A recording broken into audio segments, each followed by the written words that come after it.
महागणाधिपतये नमः।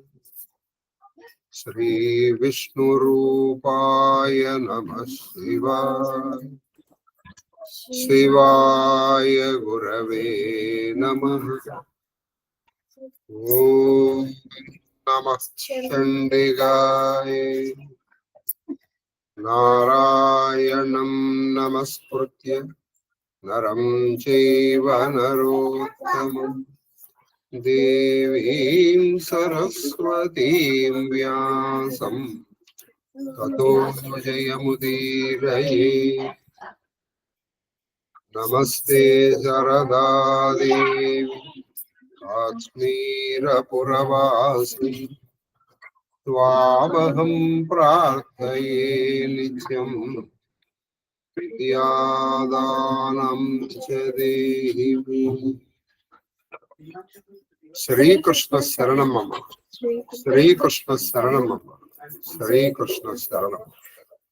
महादेव महादेव महादेव। ఇష్టాగోష్ఠిగా సాగుతున్నటువంటి కాళహస్తీశ్వర మహాత్మ్యం రామచరితమానస్ ప్రవచన ప్రవాహ త్రిపథగామినిలో 38వ రోజు ప్రవచనం. కాళహస్తీశ్వర మహాత్మ్యం గురించి కాళహస్తీశ్వరుడు స్వయంగా యాదవ ఉపదేశిస్తున్నాడు. ఇవాళ మనం కాళహస్తీశ్వర వచనంలో 4 పద్యాలు కొంచెం బాగా అలాగే తదనుగుణంగానే రామచరితం అప్పుడు మనకు అది వస్తుంది. మహాదేవ మహాదేవ మహాదేవ చెప్పు. ఉత్పలమాల వారణ కుంభములు. ఇక్కడ అసలు చెప్తున్నటువంటిది కాళహస్తీశ్వరుడు. ఇప్పుడు మనకి ఏదన్నా పోటీ ఉందను, ఆ పోటీ లేకుండా చేసుకోవాలి కదా. అది కాకుండా అక్కడ ఉన్నటువంటి వాళ్ళు ఆ శబరి, ఆ బోయలు, వారి వారి అర్థాంగులు వారికి సంతోషపెట్టేవాళ్ళు.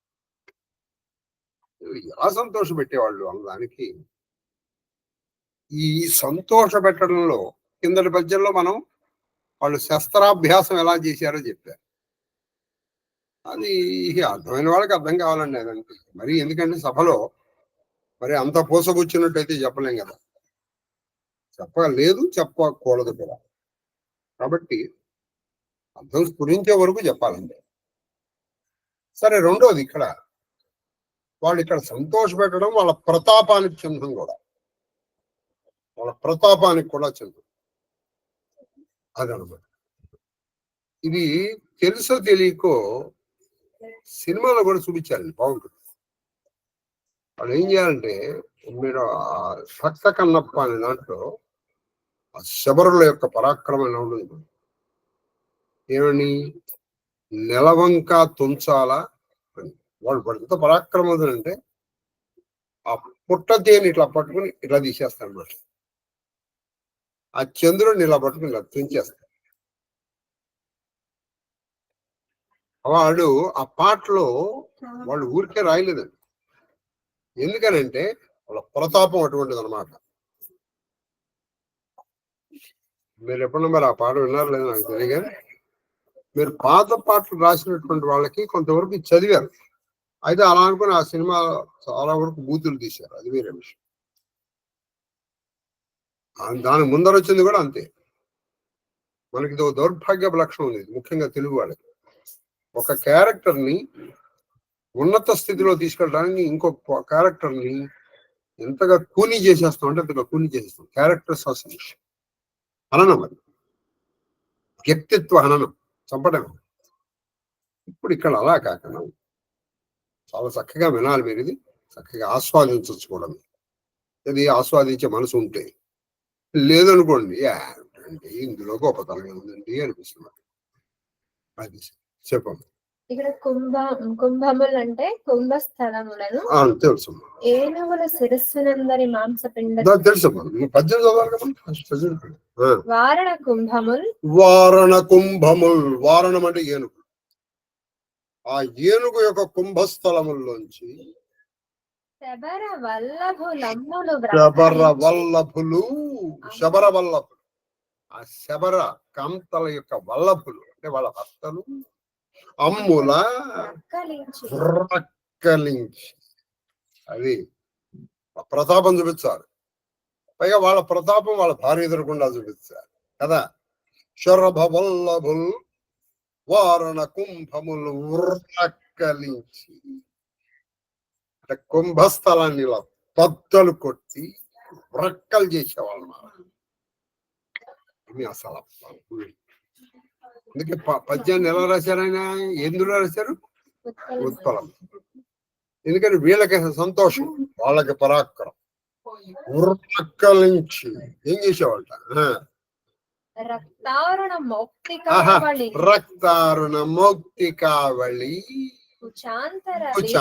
కుచాంతర వీధులు అలంకరించి. ఒకప్పుడు అదొక పద్ధతి కూడా.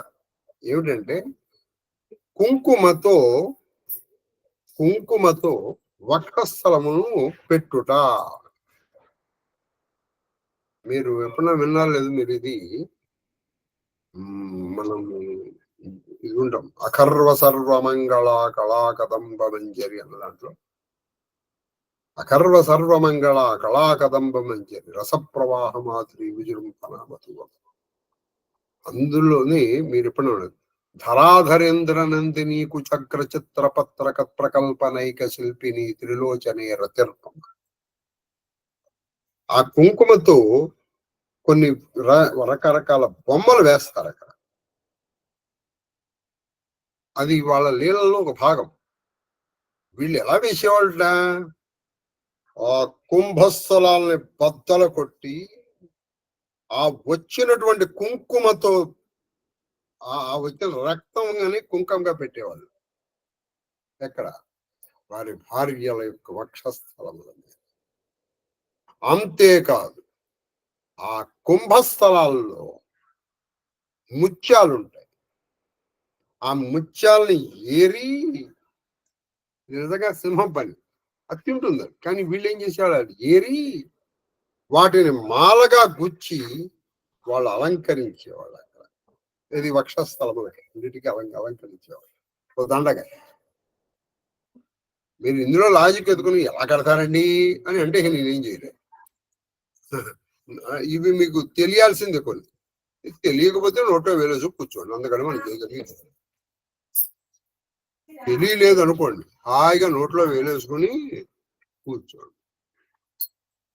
కానీ పద్ధతి ఉంది. మీరు ఎప్పుడైనా చదివితే, పుస్తకాలు చదివితే తెలుస్తుంది. రంభా సంభోగం అనే పుస్తకం ఉంది, అందులో చదవండి. వాడు ఎలా కట్టాలో కూడా చెప్తాడు. మన లాంటి వాడికి తెలియదు, వాళ్ళు రాశారు. మనం ఆ పుస్తకాలు కూడా చదవకుండా మన నోట్లో వేలేసి కూర్చుంటాం. ఎలా కట్టాలో కూడా చెప్తారు. కాబట్టి వాళ్ళు ఆ ముత్యాలు తీసి వాడిని అల్లి వాళ్ళు మాలగా కట్టేవాళ్ళు. చుట్టూ ఆ కుంకుమని పెట్టేవాళ్ళు. అది ఉంటుందండి. ఇప్పుడు మీరు వెంకటేశ్వర సుప్రభాతంలో కమలా కుచ చూచుక కుంకుమతో నియతారుణితాతుల నీలతను కమలాయతలోచనలో కపతే విజయీ భవ వెంకట శైలపతే. ఆవిడ రాసుకున్నటువంటి కుంకుమ ఈయనకి అంటుకుంది. ఆ అంటుకున్న కుంకుమతో ఈయన వచ్చాడు. ఏమిటి అలా వచ్చావు, దిష్టి కొట్టదు అంటున్నాడు. పాపం వీడు అలా వచ్చాయి, దిష్టి కొట్ట తెలుస్తుంది. అక్కడ దిష్టి కొట్టదే. బా విజయీ భావ విజయం, నీకు విజయం కలుగాక, అంటే నీకు ఆ దృష్టి దోషం తొలగ్గాక అంటున్నారు తోటకు వృత్తంలో. రామకు కొంచెం చూసుకుని రావద్దు అంటే భక్తుడు ఎక్కడ పిలిచేశాడని ఆయన వచ్చాడు. కాబట్టి ఇప్పుడు ఇక్కడ వాళ్ళ కుంకుమ పెట్టేవాడు, ఆ ముత్యాలను చల్లేవాడు. అంతేకాకుండా వీధులు అంటే అక్కడ వీధి అంటే కలదంటే కుచాంతర వీధులు, ఆ రెండిటి మధ్యలో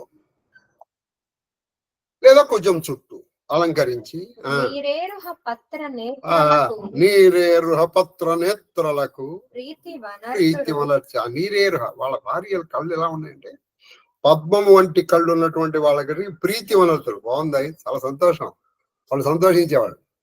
ఎందుకు సంతోషించేవాళ్ళు? ఆ రక్తంతో కుంకుమ పెట్టారనే కాదు, అందులో ఉన్న ముత్యాలు తీసి దండగా వేసి వాళ్ళకి అలంకరించారనే కాదు చెప్తున్నారు. ఎందుకు అలంకరించారంటే ఈ ఏనుగు కుంభస్థలాలకి మీరు పోతనామాచ్యుల వారి భాగవతం చదివారు కదా, ఆ రుక్మిణీదేవి వస్తోంది, వస్తున్నప్పుడు చెప్తారు అలా నీలాలక పూర్ణ చంద్రముఖి నాక్షిన్ ప్రబాళాధరన్ కలకంఠి గంధే బులినశ్రోణి గంధేవ కుంభస్థనిన్. అంటే ఏనుగు కుంభస్థలములు లాగా ఉన్నాయట. ఏంటండి అలా చెప్తారా అంటే మనకు ఆస్వాదన శక్తి లేదండి. సౌందర్యలహరి చదవండి. సమస్కంద ద్వీపవదనం పరిహృత పనం. అక్కడ హేరంబుని తలుచుకుంటే మనకి హాస్యం వస్తుంది. ఒకరోజు వినాయకుడు పాలు తాగుతున్నాడు.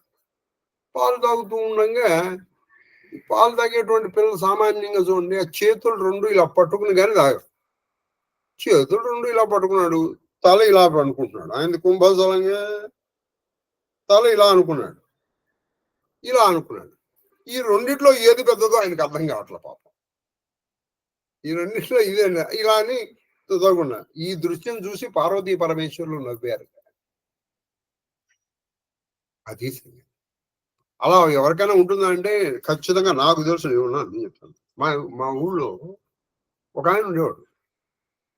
ఆయనకి తల పెద్దగా ఉండేది, మనిషి మళ్ళీగా ఉండేది. వాళ్ళ ఇంటి ఎదురుకుండా రోజు ఒక ఎద్దు వచ్చి పడుకునేది. ఆ ఎద్దు కొమ్ములు ఎలా ఉండేవంటే ఇలా వచ్చి ఇలా వెళ్ళి మళ్ళీ ఇలా వచ్చి. ఈయనకి రోజు ఒక డౌటు, తన తల దశలో పడుతుందా పట్టదా. అందుకని రోజు ఇలా పెట్టి ఇలా ఇలా చూసుకునేవాడు. ఇక ఒకనాడు కట్టుకోలేపాడు ఎందుకు అని. అది పడుకున్న సమయంలో రెండిటి మధ్యలో ఇలా వెళ్ళాడు తల లోపలికి వెళ్ళింది. పర్వాలేదు అనుకున్నాడు. మళ్ళీ దాన్ని ఇలా తీసేద్దాం అనుకున్నప్పుడు అది ఎందుకో యాంగిల్ మార్చింది. కొంచెం యాంగిల్ మార్చేటప్పటికి రావట్లా. రాకపోయేటప్పటికి తల ఇలా తిప్పాడు, అది తల ఇలా తిప్పి ఈయన ఇలా తిప్పాడు, అది రావట్లా. అది లేచింది. వీడు అని అరుపులు. ఏదో ఒక ఊపిలో ఇట్లా ఊపేసింది, విడిచికి వెళ్ళి అక్కడ పడ్డాడు. ఒళ్ళంతా కొట్టుకుపోయింది. అసలు కొంతమందికి డౌట్లు ఉంటాయి, ఎందుకంటే అది పెద్దదా ఇది పెద్దదా.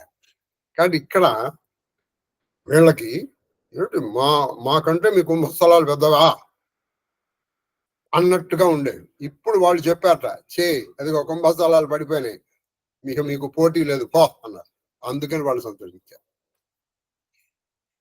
ఏమి అండి, రాసింది ధూర్జటి, చెప్పేది ధూర్జటి. అసింధుడు మీకు పోటీ లేదు పో. ఇక పోటీ ఉంటే కదా మనకి బాధ. పోటీనే లేదు. ప్రీతి వనర్తురు వాళ్ళకి, ఎవరికి? ఆ నీరేరహ పత్ర వృక్షములకు తీరనింకా వక్షోర్హ సామ్య అది తీరొనుక వక్షోర్హ సామ్య గర్వం కుంభగంభగం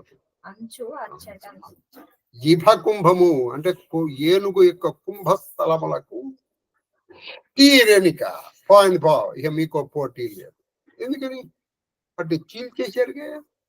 ఇప్పుడు పెద్ద వివేకే అని అంటూ ఉండేవాళ్ళ. అక్కడ ఉన్నటువంటి బోయర్ ఇక్కడ ఎంత ఊరుందో చక్కడే ఉన్నాయి. ముత్యాలు ఎక్కడ గుర్తులుతాయి మనం విందాం. చెప్పమ్మా. అది మనకి ముత్యాలు ఎక్కడ ఉంటే కరీంద్ర, జీమూత మేఘాల్లోంచి వస్తాయి. మేఘాల్లో అది ముత్యపు స్వాతి నక్షత్రంలో ముత్యపు కనుక పడితే అదేం జరుగుతుందంటే, మీరు తులసి దోహ ఒకటి ఉంది, ఒకే మేఘం నుంచి కురిసిన 3 చినుకులు ఒక నీళ్ళల్లో పడింది, అది నీరు అయిపోయింది. తీసేయి. నిప్పులో పడింది, అది నీరు అయిపోయింది, అంటే కాలిపోయింది. అది స్వాతి చినుకులో పడింది, అది ముత్యపు చిప్పలో పడింది, అది ముత్యమైంది స్వాతి. కాబట్టి నువ్వు ఎక్కడి నుంచి ప్రారంభించావు కాదు, నువ్వు ఎక్కడ పడటం అనేది ముఖ్యం. తులసి దోహ ఉంది కాబట్టి జీమూత, వరాహ పంది ఉంటుంది, శంఖల్లో మాత్స్య చేపలు, ఒక రకమైన చేపల్లో ఉంటాయి అవి, శక్త్యుద్భవ వేణుజాని వేణువుల్లో, ముక్తాఫలాని ప్రతిథానిలోకి, ఇక్కడ ముత్యాలు పడతాయి. తర్వాత అంతేనా? హిందీలో చాలా బాగుంది కదండి పద్యం. ఇంకొకసారి విందమ్మా, చెప్పమ్మా. వారణ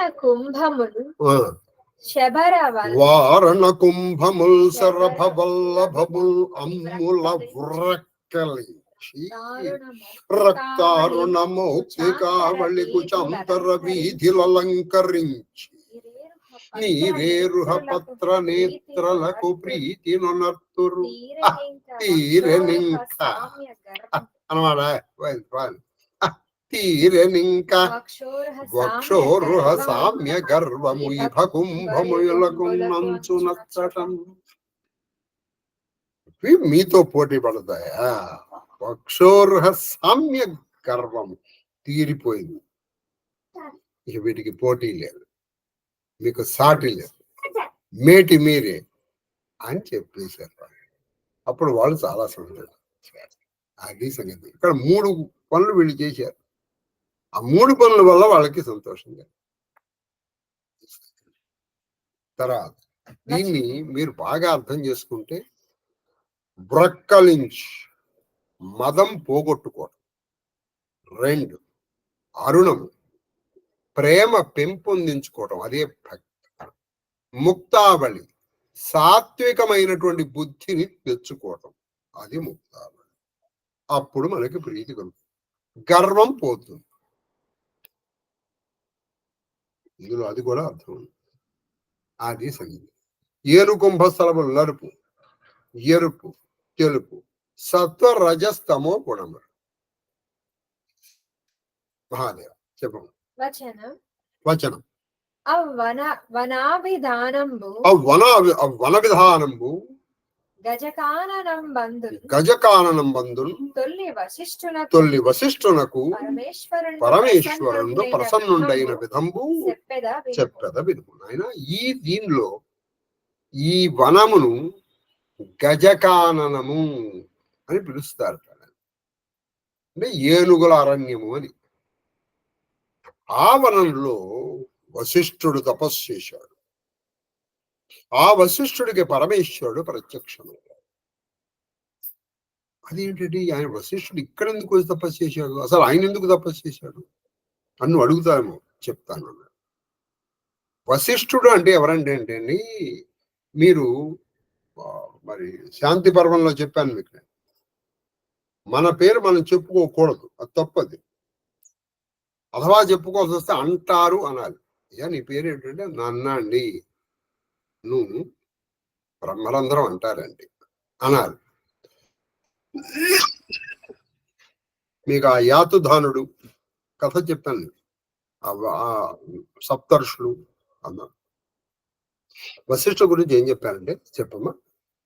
వశిష్ఠ వృషోదరిద్వాత్ వాసయస్య అంటే శిష్టుడు, వా అమృత బీజం,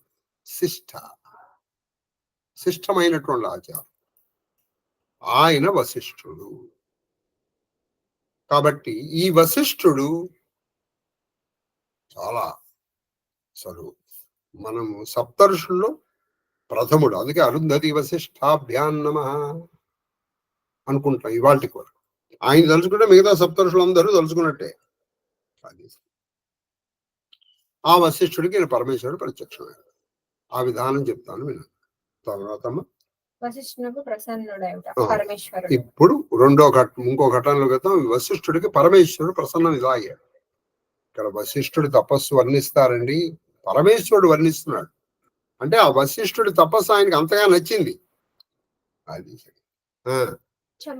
చెంపకమాల తనయులు గాది నందను అది. కతంబున తనయులు గాది నందను కతంబున నూర్వురున్ చచ్చిన ఒకసారి ఏం జరిగిందంటే ఈయనకి 100 మంది కొడుకులు పాపం. ఎవరికి? వశిష్ఠుడు. ఆ 100 మంది కొడుకుల్ని గాదినందనుడు, గాది యొక్క కొడుకు అయినటువంటి విశ్వామిత్రుడు చంపేశాడు. చంపడానికి కారణం ఏంటంటే, సరే మీకు ఇది కొంచెం దేవీ భాగవతం అని ఉంటుంది, మనం ఊరికే దాన్ని స్పృశించి వచ్చేద్దాం. త్రిశంకుడికి ఒక ఆలోచన. త్రిశంకుడికి కులపురోహితుడు, రాజపురోహితుడు లక్షణాలు మీకు మొన్న చెప్పాను. రాజపురోహితుడు ఎవరు? వశిష్ఠుడు. ఆయన వశిష్ఠుని పిలిచి, నాకు సశరీరంగా స్వర్గానికి వెళ్ళాలందండి, మీరు ఏదన్నా నా చేత యాగమో యజ్ఞమో ఏం చేయిస్తే చేస్తా. కుదరదు ఆయన, అది ధర్మబద్ధం కాదు, కుదరదు. అప్పుడు ఈయన వదల్లా, మాట అన్నా ఈయన వదల్లా. ఈ వశిష్ఠుడు అంటే పలాని వాడు శిష్యుడు ఆయన దగ్గరికి, ఆయనకి తెలుసు ఇది కుదరదని. కానీ వశిష్ఠుడి మీద ఉన్న కోపంతో నేను చేస్తాను, కేవలం వశిష్ఠుడి మీద ఉన్న కోపంతో. కాబట్టి చేస్తూ ఈయన ఏం చేశాడు, ఆ సాటి మునులకు ఆహ్వానం పంపించాలి కదా, ఆహ్వానం పంపించాడు. దానికి వశిష్ఠుడి కొడుకులు కొంచెం హేళన చేశారు. దాంతో ఆయన కోపం వచ్చి వాళ్ళందరినీ భస్మీపట్నం చేశారు, పుడిదలు చేశారు. కానీ వశిష్ఠుడు బ్రహ్మవేత్త, ఆయన దలుచుకుంటే ఆయన మళ్ళీ బూడి చేసు తిరిగి చెప్పించవచ్చు, కానీ చెప్పించాలి ఆయన. చూసారా, నువ్వు సాధనా మార్గంలో పండిపోతే ఎదటి వాడికి నువ్వు రియాక్ట్ అవ్వవు. అసలు నువ్వు ఇంకా దానికి ప్రతిస్పందిస్తున్నావు అంటే నీ సాధన పూర్తిగా పండలేదు. ఒకళ్ళు నిన్ను ఎదవా అన్నాడు, వెంటనే నువ్వు వాడిని చీ ఎదవా నీ 3 సార్లు అన్నావు. ఇంకేముంది అందులో, నీకు పెద్ద సాధన ఏముంది? నువ్వు అప్పటికి లలితాసనం 1000 సార్లు చేసి ఉండొచ్చు. So what? ఇక్కడ వశిష్ఠుడు ఏం చేశాడు చూడండి, కొడుకుల్ని 100 చంపేశాడు. చంపిన వాడు విశ్వామిత్రుడు అని తెలుసు, కానీ ఈయన ఆయన ఒక్క మాట అనలేదు, ఆయన్ని శపించలేదు, ఆయన ఏం చేయలేదు. ఈయన ఏమనుకున్నాడు, కానీ ఆ బాధ తట్టుకోలేకపోయాడు వశిష్ఠుడు. ఇప్పుడు నిజంగా ఈ వశిష్ఠుడి పరిస్థితి చాలా ఘోరం అండి, చాలా ఘోరం. ఎందుకంటే మీరు చూస్తారు, ఆయన చనిపోదాం అంటున్నాడు, కానీ ఎవరు చనిపోనివ్వట్లే. ఆయన ఎలా చనిపోనివ్వట్లేదో చెప్తాను నేను. నూర్వురు చచ్చిన మనంబున కడలేని దుఃఖంబును పొంది, మనసులో కడలేని అంతులేని దుఃఖాన్ని పొంది. ఈయన విచిత్రం ఏంటంటే, ఈయన చనిపోదాం అనుకుని నీళ్ళలో దూకాడు. వరుణుడు వచ్చి, ఒరే బాబు నాయన, నిన్ను నేనెక్కడ మరుస్తారా నాయన అని ఆయన. ఇప్పుడు ఇంకోటి చెప్పాడు, నేను పర్వతం ఎక్కి భూమి మీద దిగాడు. భూమి అమ్మ నాయన నిన్ను నేను ఎక్కడ భరిస్తాను నాయన అని ఆయన చేతుల్లో పట్టుకుని మళ్ళీ అక్కడ పెట్టి అగ్నిలో దూకాడు. అగ్ని ఆయన పూజించి ఈయన మళ్ళీ తీసుకొచ్చాడు. ఇప్పుడు ఈయన బాధ పోటల్లా, చనిపోదామంటే మార్గం లేదు, చనిపోదామంటే మార్గం లేదు. కాబట్టి ఆ మనసు లేని దుఃఖాన్ని భరించలేక, ఎందుకంటే నువ్వు కూడా వద్దురాని గర్భ నరకం అనుభవించడం కష్టం కదండి పాపం. కడుపు కోతను ఎలా భరిస్తారు? కాబట్టి ఈయన ఏం చేశారంటే వశిష్ఠుడు వారు దుఃఖమును పొంది వశిష్ఠుడు కొండ ఎక్కి అక్కడి నుంచి దూకేశాడు. కూలినన్ పడకుండగా పొడమి లేమ అంటే స్త్రీ. ఆ భూదేవి కరంబున పట్టిన గతి ఎలా ఉందంటే, ఇప్పుడు మనం బంతి ఆడుకునేటప్పుడు కందుకం అంటే బంతి, ఒక బంతి ఇలా ఆడుకునేటప్పుడు ఇలా మనం వేసాం అనుకోండి, మనం ఈ చేతితో ఎలా పట్టుకున్నట్టు ఆయన్ని పొడమిలేమ ఇట్లా బంతి పట్టుకున్నట్టు పట్టుకుంది, కేవలం చేతులతో పట్టుకుంది. ఏమిటమ్మండి, ఏమిటి ఆయన, నువ్వు నా మీద పడి చనిపోతావా? పైగా నువ్వు చనిపోవటం ఎందుకు నాయనా అని ఆవిడ ఉపదేశం చేసింది. ఆయన చనిపోతారా? నువ్వు చనిపోతే చనిపోయిన వాళ్ళు తిరిగి వస్తారా? ఏమన్నా ఇది అని చెప్పి పట్టి నిలిపి ఇలా నిల్చోబెట్టి మునిడెందము కుందా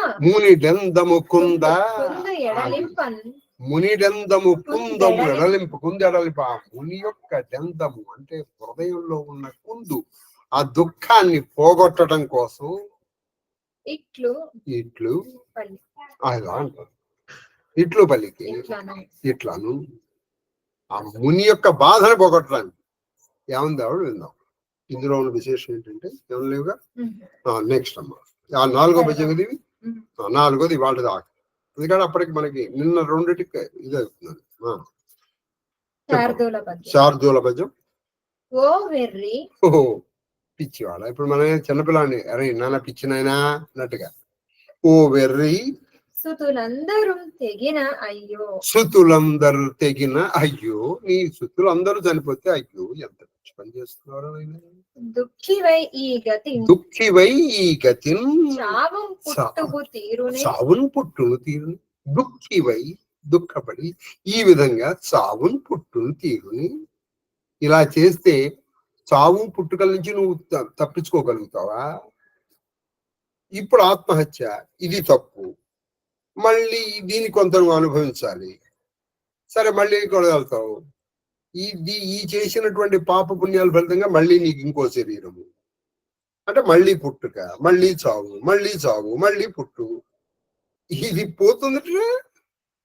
ఏమైనా పిచ్చివాడా ఓ వెర్రి, ఇది పుట్టిందా? నువ్వు ఇప్పుడు నిజంగా ట్రై చేస్తే చావు పుట్టుకలకు అతీతమైనటువంటి స్థితికి వెళ్ళిపో. చావనుకూడదు, పుట్టనుకూడదు, ఆ స్థితికి వెళ్ళిపో.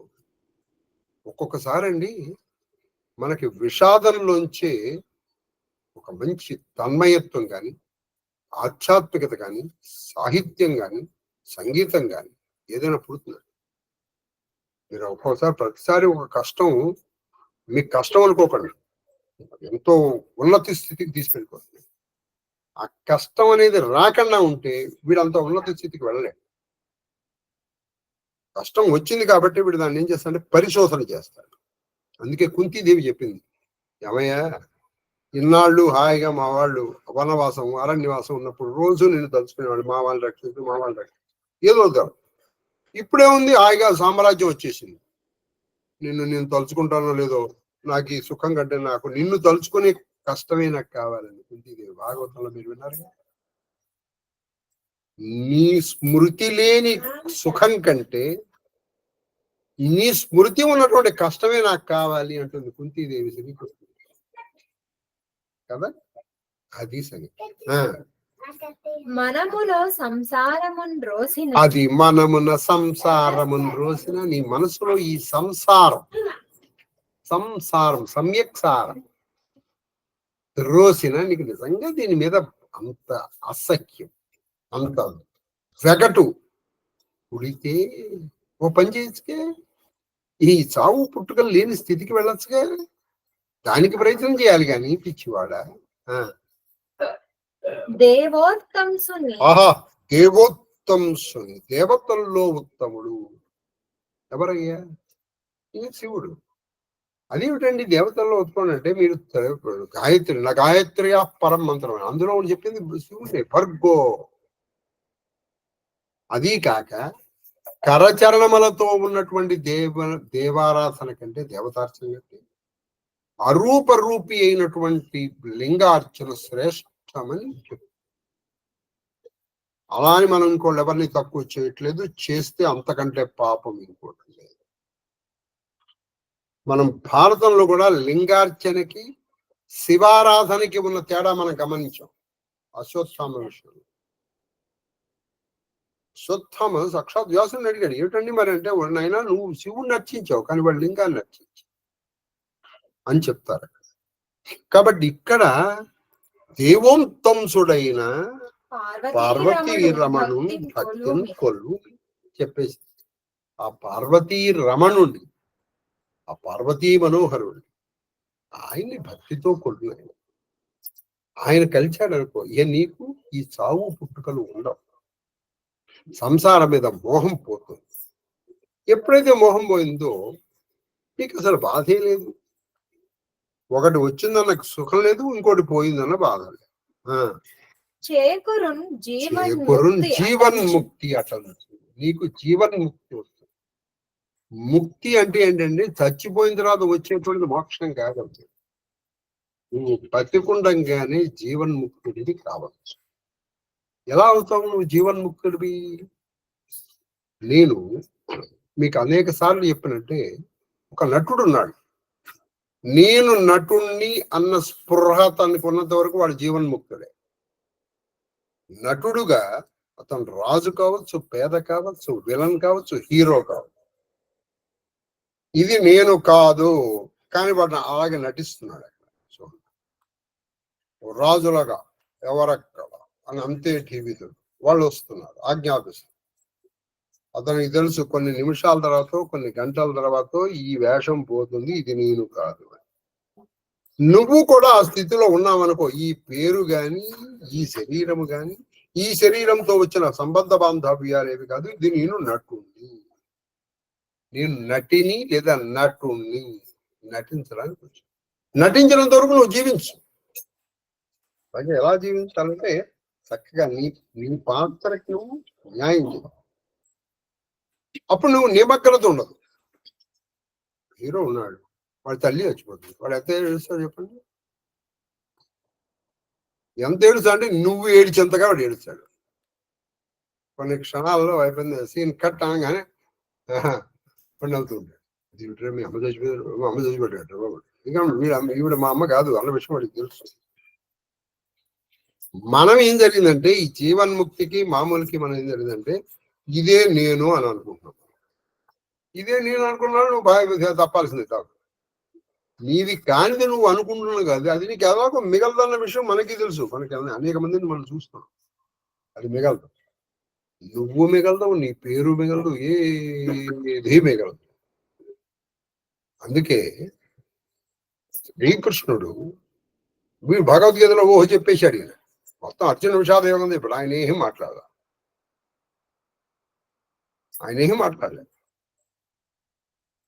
కామ్గా కూర్చోన్నాడు. ఇప్పుడు అర్జునుడు కాబట్టి డౌట్ వచ్చింది, నేను మాట్లాడుతుంటే ఏం మాట్లాడలేదు. ఎదుటివాడు మాట్లాడకపోవడానికి రెండు కారణాలు ఉంటాయి. నువ్వు చెప్పింది అంగీకరించినా మాట్లాడకపోవచ్చు, నువ్వు చెప్పింది అంగీకరించకపోయినా వీటితో ఆర్గ్యుమెంట్ నాకు ఎందుకని. జస్ట్ మౌనం అర్ధాంగీకారం కాదు, మౌనం అసలు అంగీకారమే కాదు. అర్జునుడు కాబట్టి బావా మరి అప్పుడు కూడా ఆయన ఏం చెప్పలేదు. భగవద్గీత మీరు చెప్పాడనుకుంటారా? చెప్పలేదు, తిట్టాడు అర్జునుడు. క్లైబ్యమాస్మకం అపార్థ నైతత్వయుపపద్యతే క్షుద్రం హృదయ దౌర్బల్యం త్యక్తోత్తిష్ఠ పరం తప్ప. నీకు అరణ్యవాసంలో క్లీబితనం వచ్చింది, ఆడామగా కానితనం, అది ఇంకా పోయినట్లేదే నీలో. త్యక్తోత్తిష్ఠ. ఎక్కడి నుంచి వచ్చింది? ఆ కుతస్థో అకస్మలపదం విషమే సముపస్థితం. ఎక్కడి నుంచి వచ్చింది నీకు ఇది? అనార్ఘ్యం, అనార్ఘ్య దుష్టం, అస్వర్గ్యం అకీర్తికరం. అర్జున, ఇది కీర్తికరం కాదు, స్వర్గం ఇవ్వదు, ఆర్యులు చేసేటువంటిది కాదు. ఎక్కడి నుంచి వచ్చింది ఈ కస్మలమైనటువంటి భావాలు నీలో? లే అన్నాడు మాట్లాడమని. అర్జునుడికి ఒక్క విషయం అర్థమైంది. ఏమర్థమైంది? తన ఆలోచన సరళి తప్పు. తను ఇప్పుడు యుద్ధం చేయడమే కరెక్ట్. కానీ మనస్సుని అతను సవరించుకోలేడు. అందుకే తన తప్పుని ఒప్పుకున్నాడు.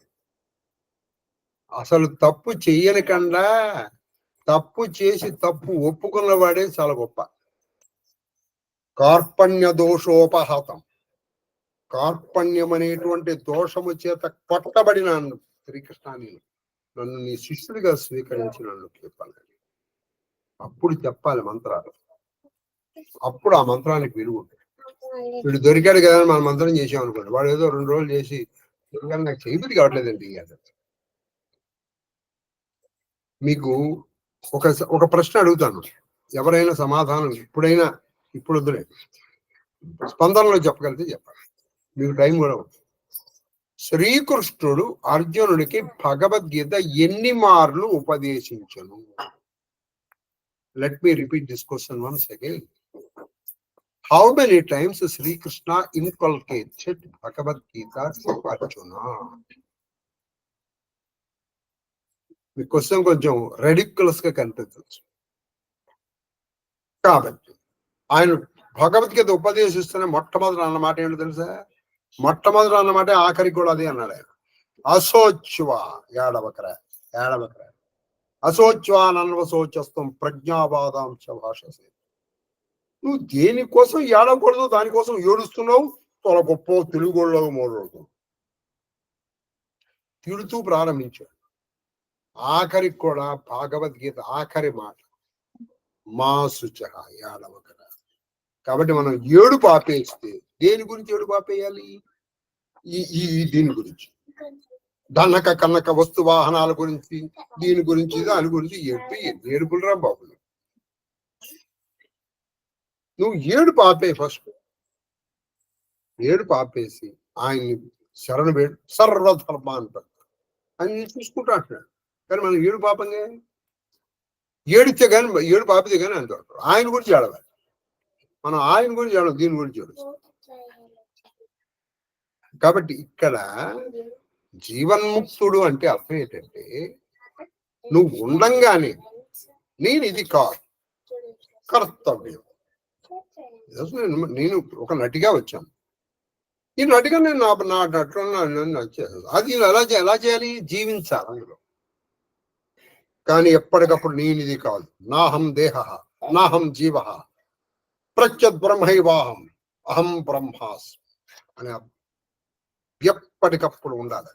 ప్రతి క్షణము నేను ఇది కాదు, నేను. అప్పుడు ఏం జరుగుతుంది? నువ్వు నీ పని నువ్వు చేసుకుంటూ వెళ్ళిపోతావు. దాంట్లో నీకు నిమగ్నత ఉంది. ఉదాహరణకి ఇప్పుడు మనం ఇందాక సినిమా ఎగ్జాంపుల్ తీసుకుంటాం. సినిమాలో ఒక తండ్రి ఉన్నాడు. కొడుకు, రై నువ్వు వెళ్ళొద్దురా, నువ్వు పేకాట ఆడుతున్నావు అంటే వాడు వెళ్తూ ఉంటాడు. ఇక్కడ తండ్రి అక్కడ బాధపడుతున్నాడు, నటిస్తాడు. నిజంగా బాధపడతాడా? కానీ ఇక్కడ ఏం చేస్తున్నావు? నువ్వు నిరంతరం బాధపడేస్తున్నావు. చెప్పు, ఇక్కడ కూడా వదిలేసే ఎవరి కర్మకు వాళ్ళు బాధ్యత. మనం పిల్లల్ని కంటాం కానీ వాళ్ళ రాతల్ని కంటామండి. మనమే మనకు అనుకోలేకపోతాం. ఇంకోటి గురించి అందుకే ఏడవ ఫస్ట్ ఏడు పాపేయాలి.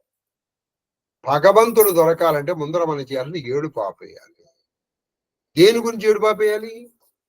సంసారం గురించి కాదు, నీ గురించి కూడా నువ్వు ఏడు పాపేయి. నీకు చిటికిన వేలు నొప్పిగా ఉందండి, వీడు భగవంతుడి దగ్గరికి వెళ్ళి నా చిటికిన వేలు బాలేదు, నా చిటికిన వేలుకి ఆయన ఎందుకురా? అది ఏదో ఒక జన్మలో చేసిన పాపం ఈ రూపంలో పోతోంది. ఎందుకని? మన పురాకృత చేసినటువంటి పాపం వ్యాధి రూపేణ పీడిత. వ్యాధి రూపంలో పెడుతుంది. పోనీ దీనికి కూడా నువ్వు ఆయన్ని ప్రార్థన చేయడం ఏంటండి? దీనికి కూడా ఆయన ప్రార్థన చేసి నువ్వు ఇంక నీకు ఆయన గురించి నువ్వు ఎప్పుడు ఏడ్చావు? ఆయన గురించి ఏడగుంది, నీకు ఆయన ఎందుకు తప్పుతాడు? అదనమాట. కాబట్టి జీవన్ముక్తి ఉన్నటువంటి స్థితిలో వాళ్ళు ఏమి ఉండరు. వాళ్ళు అలా చూస్తూ ఉంటారు ప్రపంచాన్ని, సాక్షీభూతం. అది చెప్పాలి. జీవన్ముక్తి అటంచు ధాత్రి ఉపదేశం. అప్పుడు ధాత్రి ఉపదేశించింది గురువులా. ప్రమోదం, ఆనందం పొందాడు. చూడండి మరి కొడుకులు పోయిన దుఃఖం ఏమైతుంది? ఇప్పుడు ఆ ఉపదేశించే గురువు కావాలని. అలా చెప్పేవాడు గురువు. అంతే తప్పితే నిన్ను ఇక్కడ పిలిచి నువ్వు ఈ పని చేయరా నీకు డబ్బు వస్తుంది, ఈ పని చేయరా నీకు ఇది వస్తుంది, ఎప్పుడు లౌకిక విషయాల గురించి చెప్పేటువంటి వాడు గురువు ఎందుకు అవుతాడండి? వాడికి పెద్ద బరువు. నువ్వు ఈ పని చేయి, నీకు లౌకిక విషయాలు.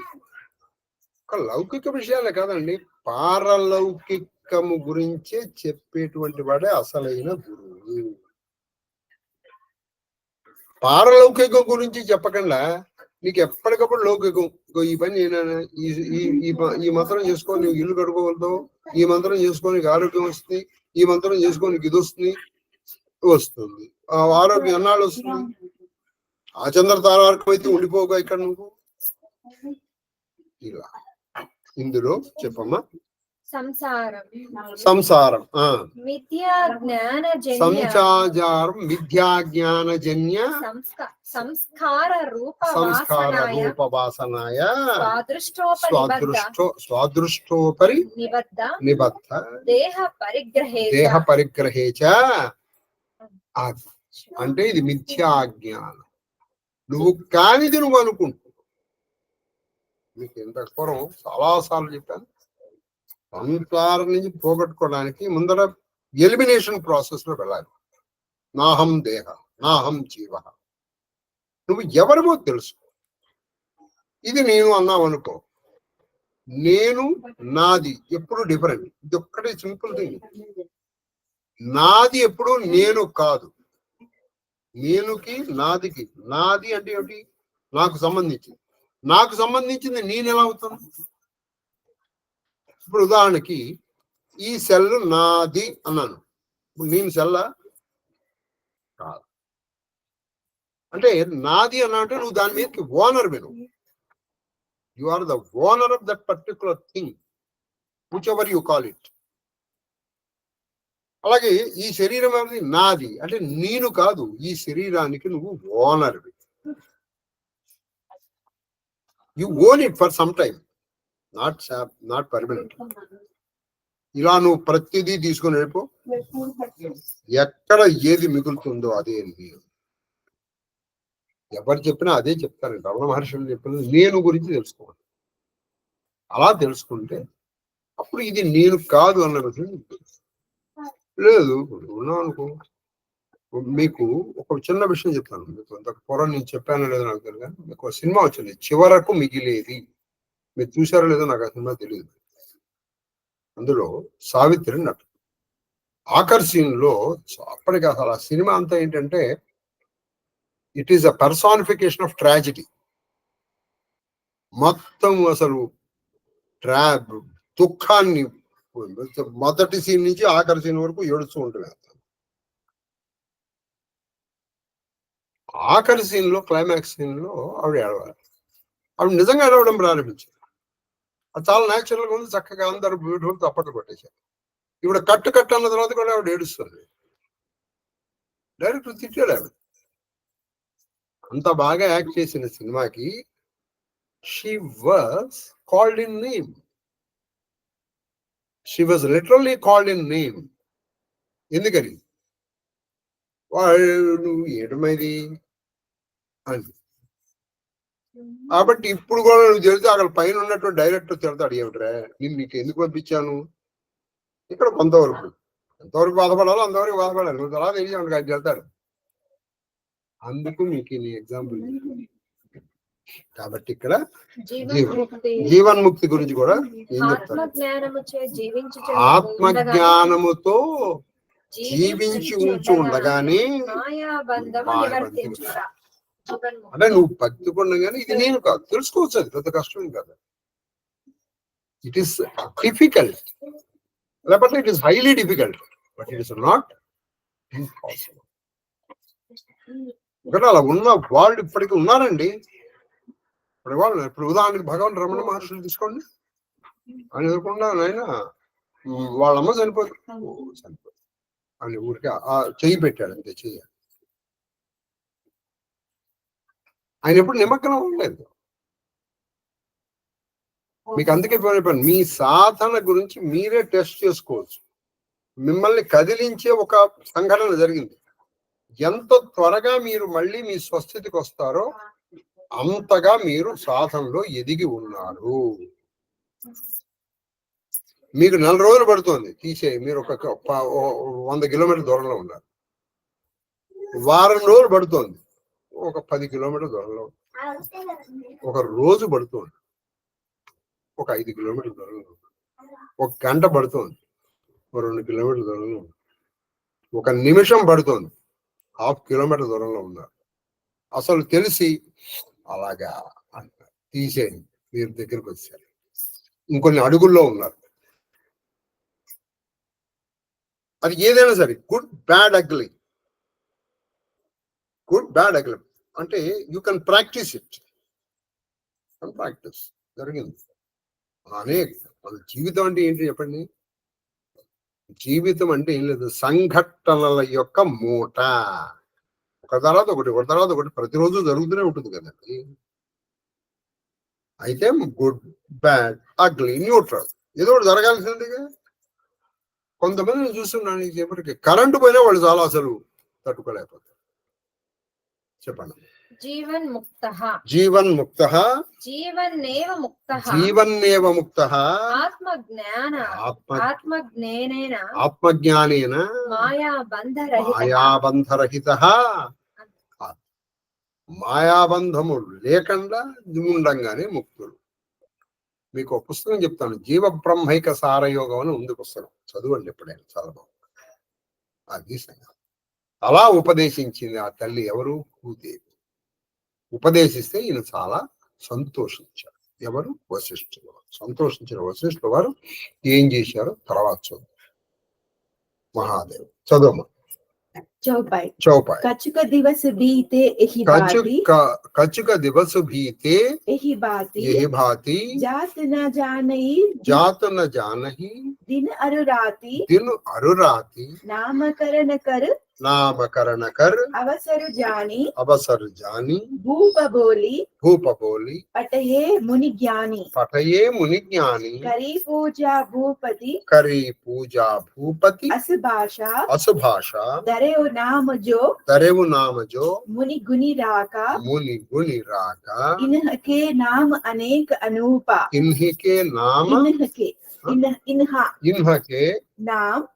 अनेक अनूपा मैन रूपा कहबु समति अनुरूपा जो आनंद सिंधु सुखरासी सीकरते त्रैलोक सुपासी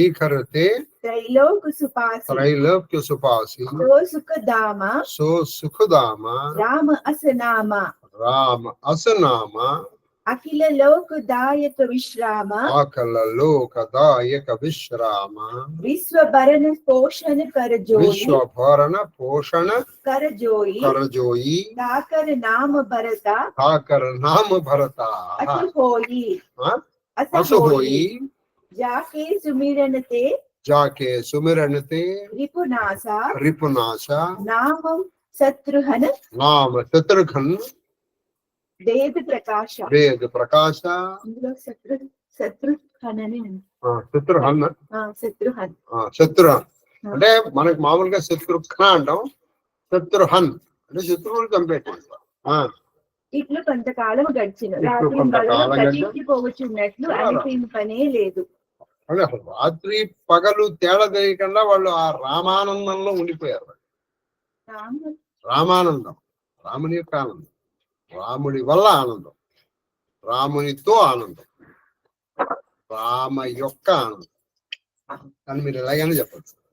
నామకరణ సంస్కార సమయం వచ్చినదని గమనించి వాళ్ళు మొత్తానికి నామకరణ సంస్కారం, ఇది రెండో సంస్కారం, జాత సంస్కారం చేస్తారు.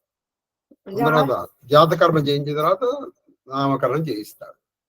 నామకరణ సంవత్సరం గమనించి రాజు జ్ఞాని అయిన వశిష్ఠ మహాముని పిలిపించాను.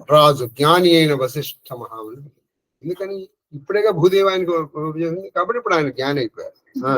ఆయన పూజించిన పిదప రాజు ఇట్లనే ముందర వశిష్ఠుని పిలిపించి అంటే చక్కగా మనం ఎవరన్నా మన ఇంటికి వచ్చిన పురోహితుడు మనం పూజించాలి.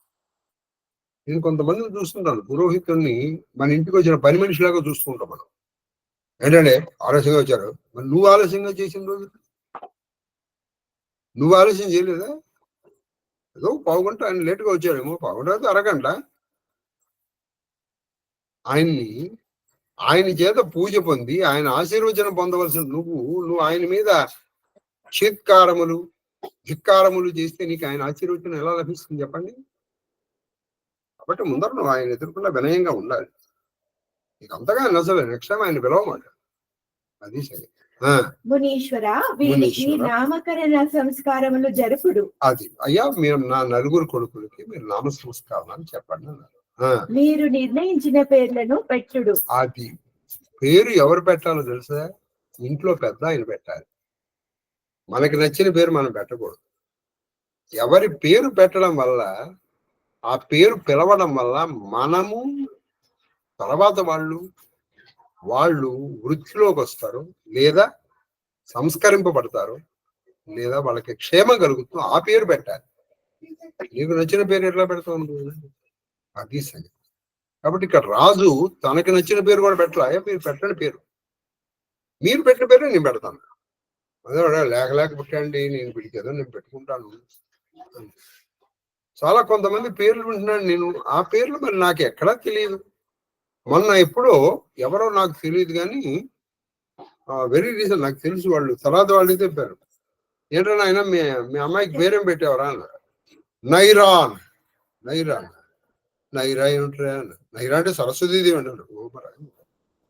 ఏమో నేను కూడా కొంతవరకు అమరం చదువుకున్నాను, మరి నీ అంత చదవలేదు కానీ నాకు ఎక్కడ నైరా అనే పేరు కనపడదు.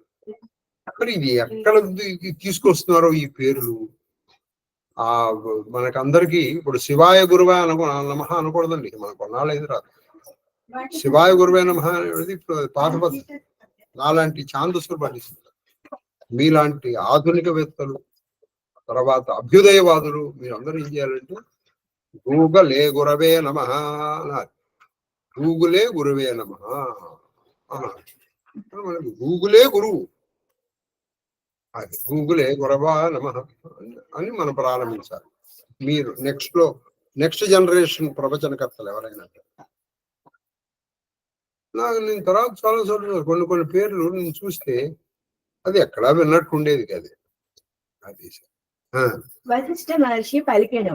వశిష్ఠ మహర్షి ఏమన్నారంటే, రాజా వీరికి అపూర్వములైన నామములు అనేకము కలవు. అది అపూర్వమైన నామాలు వీళ్ళకి ఆల్రెడీ ఉన్నాయి. వీళ్ళు నీ పెట్టేది వాళ్ళకి ఉన్నాయి అనేకాలు ఉన్నాయి.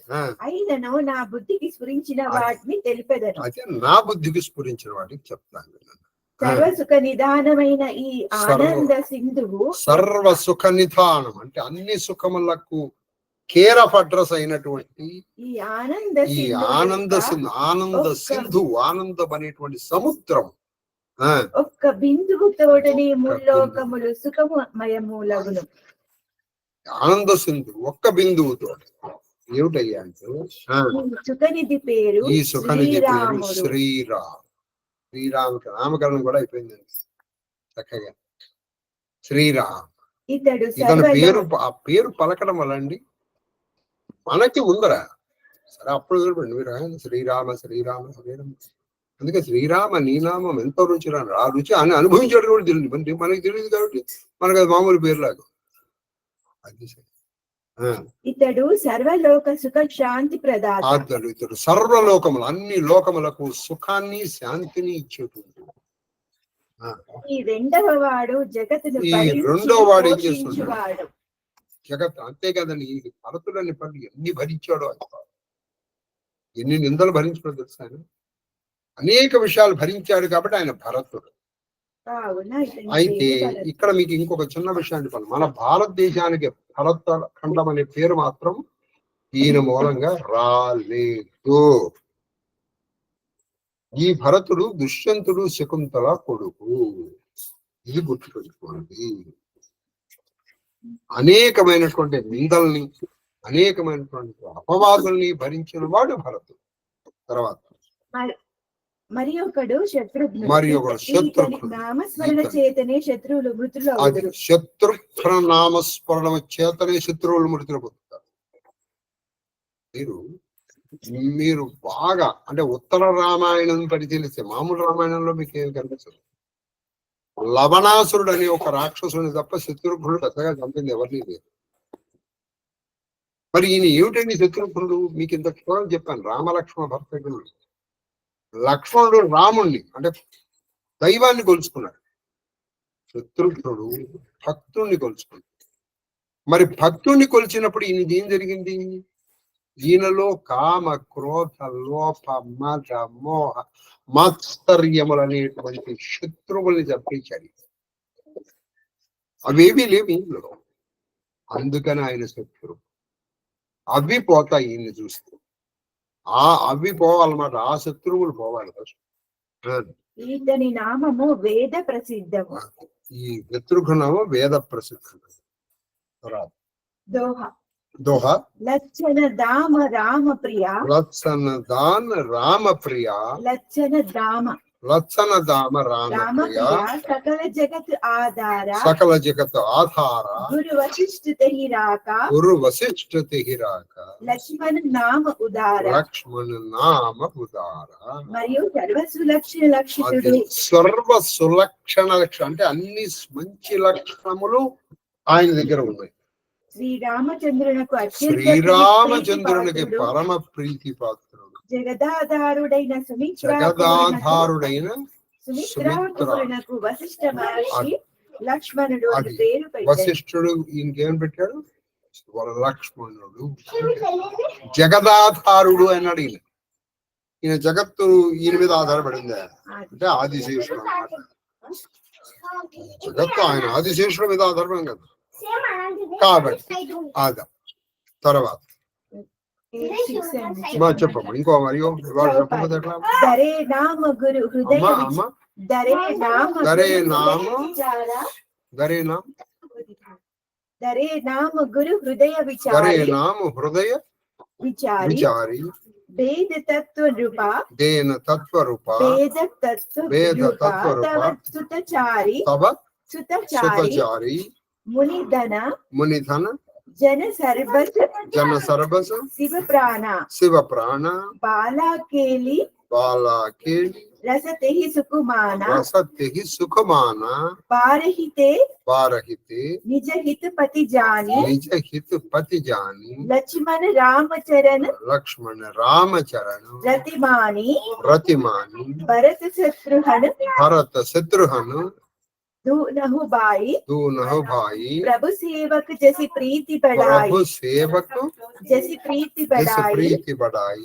श्याम गौरा हम श्याम गौरा श्याम गौरा सुंदर दो जोड़ी सुंदर दो जोड़ी निर्कई चबी निर्कई चबी जननी तृणतोरी जननी तृणत्रोयी चारेव शीला चारेव शीला शीला रूप गुणधाम रूप गुणधाम तदपि अधिका सुख सागर राम सुख सागर राम हृदय अनुग्रह हृदय अनुग्रह इंदु प्रकाश सूचत किरण मनोहर हास कबहु उचंग कबहु बर पलना मातु दुलारही कही प्रिय ललना కులగురువైన వశిష్ఠుడు బాగుగా ఆలోచించి కులగురువైన వశిష్ఠుడు బాగా ఆలోచించి ఆ నలుగురు రాకుమారులకు నామకరణం చేశారు. పిమ్మట ఇట్లా నేను ఆ తర్వాత ఇలా అంటున్నారు, రాజా ఓ దశరథ మహారాజా వేద ఈ నలుగురు కుమారులు వేద స్వరూపులైన వీళ్ళే 4 వేదాలు. వారిలో శ్రీరాముడు మునులకు పెన్నిది. అది శ్రీరాముడు మునులకు పెన్నిది. ఆయన వచ్చిందే అసలు మునుల్ని రక్షించడం కోసం. సర్వార్థ సిద్ధి ప్రదాత, సర్వార్థములు అంటే అన్ని కోరికలను అన్ని సిద్ధులను ఇస్తాడు ఆయన శ్రీరాముడు. భక్తులకు సర్వస్వము, భక్తులకు ఇక సర్వస్వం. ఆయన రాముడే సర్వస్వం. పరమశివునకు ప్రాణము, పరమశివునికి ప్రాణమయ్యాయి రాముడు. అందుకే శ్రీరామ రామ రామేతి రమే రామే సహస్రనామ తత్తుల్యం రామనామ వరామి. శ్రీరాముడు అంటే ఆయన చాలా పరమిత్రం. ఇప్పుడు అతడు మీ ప్రేమకు పరవశుడై తన లీలానంద రసములతో నిమగ్నుడయ్యను. నీ ప్రేమకు పరవశుడై ఆయన లీలానందంగా నీకు ఆనందపరుస్తూ నువ్వు ఆయన చేత నువ్వు ఆయన్ని లాలిస్తున్నావనే భ్రమని నీకు కల్పిస్తున్నాడు. నీ చేత లాలింపబడుతున్నాడు. నిజానికి ఆయన నిన్ను లాలిస్తున్నాడు. బాల్యము నుండి లక్ష్మణుడు పరమహితైషిగా స్వామిగా నుంచి లక్ష్మణుడు రాముడు తప్ప లక్ష్మణుడికి ఎవరు లేరు. రాముడు చిన్నప్పటి నుంచి స్వామిగా భావించి ఆయన చరణములను ప్రేమతో ఆశ్రయించి ఉండువాడు.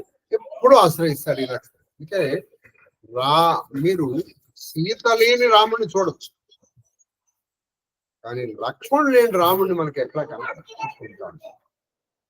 అదనమాట. లక్ష్మణ శత్రుఘ్నులు గౌరవర్ణ విలసితులు.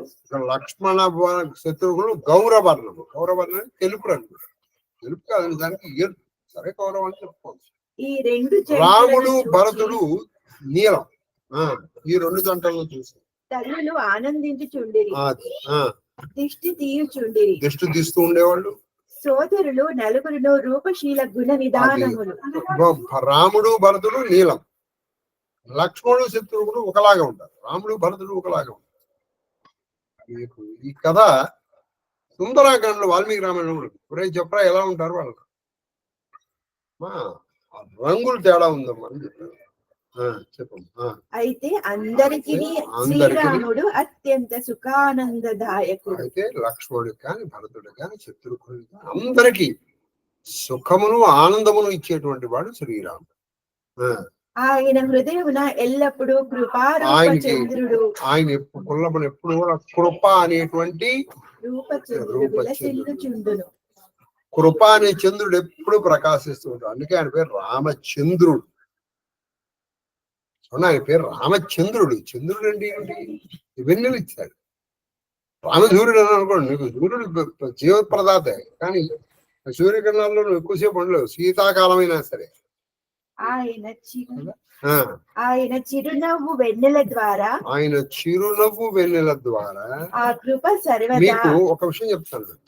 ఈయన ఎటువంటి వాడంటే ఎవరు? రాముడు. రాముడు ఒక చిన్న ఆటవలది పద్యంలో ఒక కవి రాశాడు. ఇనకుల వంశజు రామచంద్రుడు కుజపతి ఉథారాజ్ గురుసేవా తత్పరు. గురుసేవ తత్పరు. మందగమనుడు,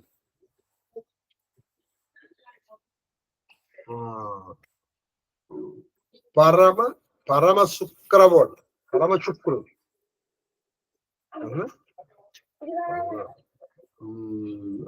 కేతు. ఇందులో ఈయన సూర్య వంశుడు, రామచంద్రుడు, కుజ, కు అంటే భూముడు, కుజుడు అంటే మనం మంగళవారం, బుధుడు, బుద్ధుల్ని అంటే బుద్ధుల చేత పూజించే పూజల చేత పూజలు తీసుకుంటాడు. ఈయన గురువులకి శుశ్రూష చేస్తాడు అంటే గురువారం. మంద, శనివారానికి మంద అంటే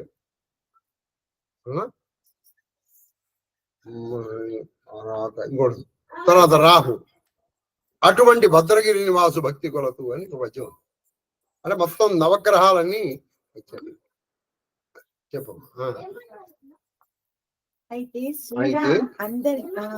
శ్రీరాముడు సుఖము వెన్నెల ద్వారా ఆ కృప సర్వదా ప్రకటితమగు. ఆయన లోపల ఉన్నటువంటి చంద్రుడు ఆయన చిరునవ్వు వల్ల మొత్తం ప్రసరిస్తాడు. వెన్నెల తన ఒడిలో ఉన్నప్పుడు, ఊయలలో ఉన్నప్పుడు తల్లి ఆయన ఈయన శ్రీరాముడు ఒడిలో ఉన్నప్పుడు, శ్రీరాముడు ఆ ఊయల్లో ఉన్నప్పుడు ఆ కౌసల్య నా ముద్దుల నాయన ఆయన పిలుస్తుండే నాన్న తండ్రి.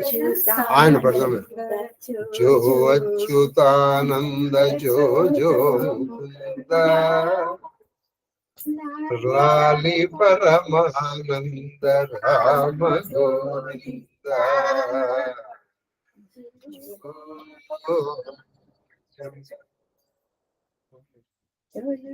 తొలుత బ్రహ్మాండంబు తొట్టెగా కట్టించి వేదముల గులుసుల మరించి బలువైన ఫణిరాజు పాంపుగా వించి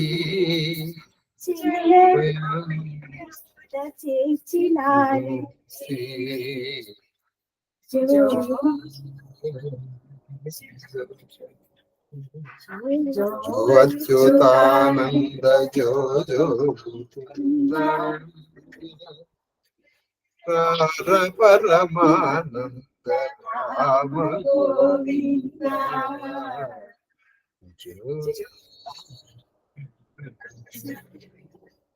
అని పాడుతుండేది ఎవరు? కౌసల్య. ఆవిడ పడితే నీకు నిద్ర వచ్చింది, మనం పడితే మెలకు వస్తుంది. రే ఆపరా, నేను పడుకుంటాను నువ్వు ఆపరా, నేను పడుకుంటాను నువ్వు ఆపరా ఆయన అంటాడు ఆయన. ఎందుకంటే నా పాట మెచ్చుకునేది ప్రపంచంలో ఇద్దరే, ఒకటి మా కన్నప్ప, రెండు మా హిమట్. నేను ఆపితే నేను పడుకుంటాను, నేను పడుకోలేక నీకు కావాల్సింది నేను పడు. అది చెప్పొచ్చు. దోహా ఒకటి చెప్పాను నా పెద్ద. వ్యాపక బ్రహ్మ నిరంజన, వ్యాపక బ్రహ్మ నిరంజన, నిర్గుణ విగత వినోద, నిర్గుణ విగత వినోద, సో అజ ప్రేమ భగతి, సో అజ ప్రేమ భగతి బస, కౌసల్యాకే గోద్, కౌసల్యాకే గోద్. ఆ కౌసల్య గోద్ అంటే ఆవిడ బడి. సర్వవ్యాపియు, సర్వవ్యాపి, నిరంజనుడు, సర్వవ్యాపి, నిరంజనుడు, నిర్గుణుడును, నిర్గుణుడు, లౌకిక వినోదరహితుడును, లౌకిక వినోదములకు ఏమీ లేనటువంటి పారలౌకికుడు, అజుడును, అజుడు అసలు పుట్టడమే లేని తెలియని వాడు అయినా పరబ్రహ్మ, కౌసల్యదేవి యొక్క భక్తి వాత్సల్యములకు వశుడై ఒడిలో ఆడుకొనుచుండెను. పుట్టడమే తెలియని వాడు పుట్టాడు, పుట్టడుగా కనిపెట్టాడు. అది ఇంకేంటి చదువుదమ్మా, నువ్వు చదువుతావు, ఇంకే నీకు పనే పాట చదువు. నెక్స్ట్ పెట్టమ్మా. ధూపమా గ్రాపయామి, దీపం దర్శయామి, దీపదాజమని నైవేద్యం. అమ్మ పెట్టమ్మా, చెప్పు. ధూపమా గ్రా చెప్పు.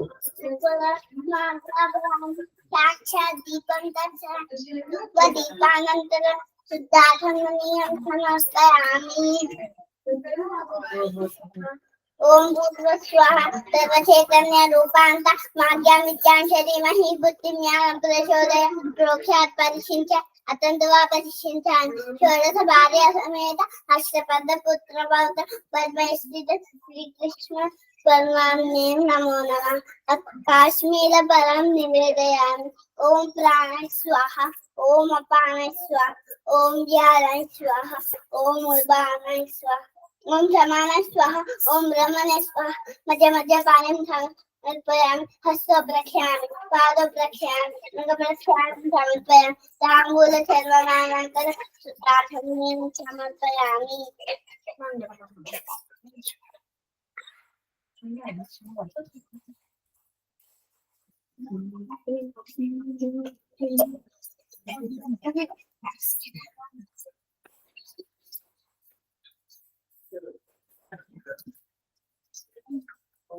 రామాయ రామ శ్రీకృష్ణ యదుభూషణ నరసఖా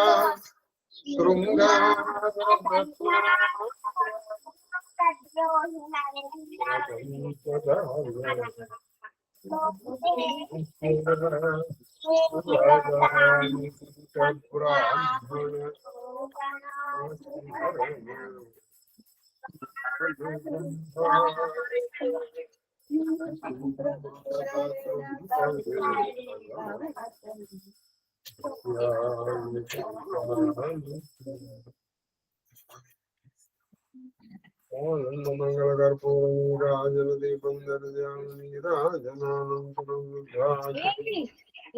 సమర్పయామి. నమస్కరోమి. నమో పార్వతీపతే. హర హర మహాదేవ హర.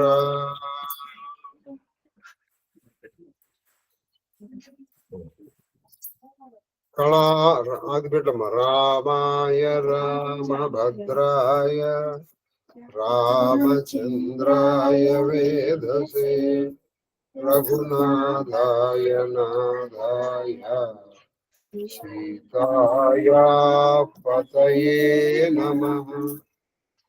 శాంబరం బీజామి స్వస్తి ప్రజాభ్య పరిపాలయతాం. మార్గేణ మహిం మహీజాగో బ్రాహ్మణేభ్యః శుభమస్తు నిత్యం లోకాః పునో భవంతు కాలే వర్షతు పర్జన్యః పృథివీ దస్యశాలినీ దేవోయం సోపరతో బ్రాహ్మణాః అపుత్రా పుత్రిణ సంతు పుత్రిణ సంతు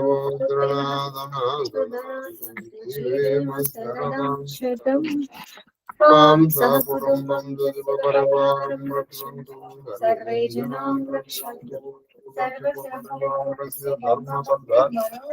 ఫలసిద్ధిరస్తు కరోనా నివారణస్తు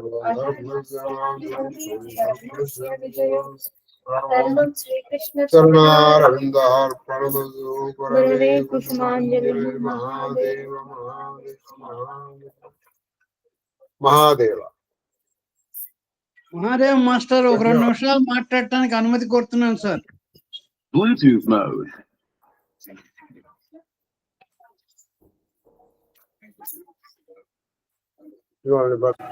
మహాదేవ్ మహాదేవ్ మహాదేవ్ మహాదేవ్ మహాదేవ్ మహాదేవ్ నాయన కేక్ సార్ శాస్త్రి గారు 2 నిమిషాలు టైం అడుగుతున్నారు. తప్పకుండా 2 నిమిషాలు. మీరు వినపడలేదు. ఇవాళ మా తల్లిగారి పుట్టినరోజు. హ్యాపీ బర్త్డే అనగా many happy returns of the day. Shastri garu 2 నిమిషాలు కాదు, 2 నిమిషాలు సార్. నేను 2 నిమిషాలు ఎందుకంటే కూడా చెప్తాను సార్. చెప్పండి మాస్టర్. రామాంజన యుద్ధం అని ఒక నాటకం ఉంది మాస్టరు. అవునండి. అందులో రాముడికి ఒక పద్యం ఉంది, ఆంజనేయుడితో సంబోధిస్తూ నీ ప్రార్థనను మన్నించి అని. అలాగా మీరు మా ప్రార్థనను మన్నించి ప్రవచనం ఇవ్వటానికి మీ అమూల్య సమయం కేటాయించారు సార్. అయ్యో మహాదేవ మహాదేవ. మరొక విషయం సార్, చెప్పండి. ఈ నత్తీరుల ఉపాఖ్యానం మిమ్మల్ని అనేక సందర్భాల్లో మర్చిపోకుండా అడగడం జరిగింది సార్. అవునండి. అసలు విషయం నిజం ఏంటంటే నత్తీరు ఉపాఖ్యానం తెలుసు కానీ ఇది కాళహస్తి మహత్యం అంతర్గతం తెలియదు మాస్టర్. మహాదేవ మహాదేవ. ఇంకెందుకు అడిగారా నాయన అంటే ఒకటే ఒక విషయం సార్, మనుషులు మారటానికి ఎందుకు ప్రయత్నించరు అనే సందర్భం సార్. ఎదురుగుండా సాక్షాత్తు శివుడు సాక్షాత్కరించి ఇది కాదురా మహాప్రభు అని చెప్తే, అయితే ఏంటిటా నువ్వు శివుడైతే తప్పే అన్నాడా లేదా? అది ఎంత మరి దాన్ని ఇగో అనాలో ఇంకేమనాలో తెలియట్లేదు. అందుకని అది మీ ముఖతో వినాలని నా కోరిక. అందుకని మిమ్మల్ని పదే అడగటం జరిగింది మాస్టర్. ఇంకొక విషయం ఏంటంటే, నేను మీ ఇంటికి వచ్చాయా నాకు కొంచెం చెప్పండి అనొచ్చు సార్. కానీ ఇంతమందికి బెనిఫిట్ జరిగితే నా స్వార్థం మంచిదా అనేది సమస్య మాస్టర్. తప్పకుండా మహాదేవ. కాబట్టి చప్పట్లు కొడుతున్నారు. అయ్యా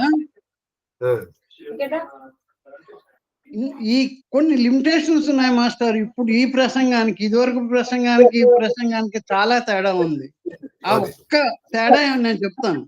అదేంటంటే, ఇక మిగతా నేను అనుష్ఠాన నిమగ్నం అయిపోతాను, ప్రవచనాలు చెప్పను అని మీరు జపం చేసుకునే కాలంలో 1 గంట మా గురించి వెచ్చిస్తాం అనేది సామాన్యమైన విషయం కాదు సార్. ఎందుకంటే నా తర్వాత మిగతా వాళ్ళు అనుకుంటారు సార్ అందరూ. ఇది వాస్తవం అయ్యా.